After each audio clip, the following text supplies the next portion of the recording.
Winding this clock is done by pulling on the left side of this cord to bring the weight up. Just try to pull straight down and keep it in control so that this lower pulley doesn't start swinging around too much and possibly drop off of the cord. So you bring the weight up. Now it's important to be aware of how far up that weight is going. Now in this clock I've added a little piece up there, a little kind of a little spur that sticks out, which stops the weight when it gets up to the top.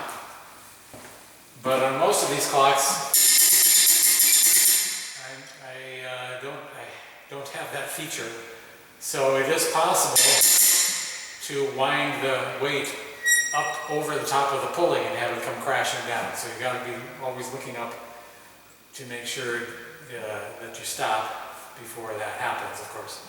Now in this clock I have that little piece of wood that will stop the weight from being wound any further.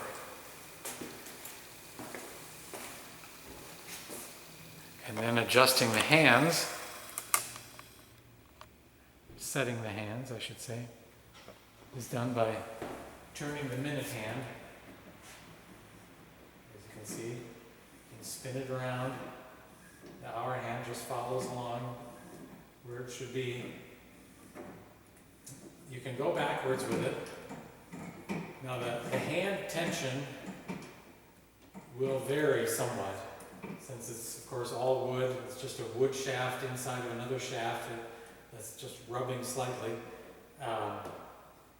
so that if you have a big change in humidity, it's possible that when it can get tighter. So sometimes if you wind it back or set it backwards, it can put enough backwards pressure on this gear that it causes the escape wheel to spin backwards like that.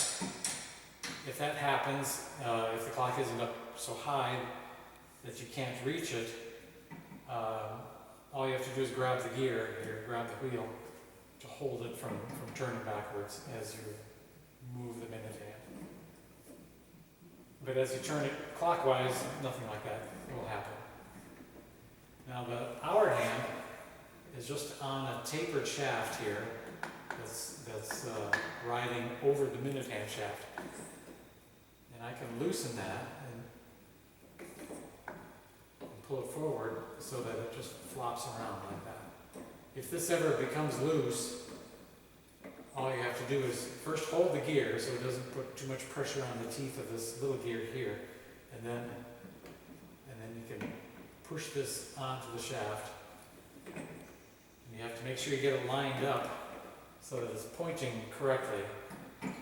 So I usually do it, say at 9 o'clock or 3 or 6 or 12, so I can eyeball it and see if this is horizontal when it shows 9 o'clock, and push it on tight.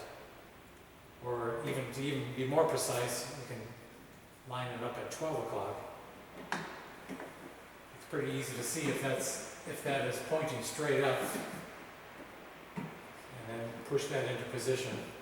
So then now as you set it, this will be pointing in the right direction. It won't be like pointing between the imaginary 1 and the imaginary 2 when it's showing 1 o'clock, for example. And then you set it from there.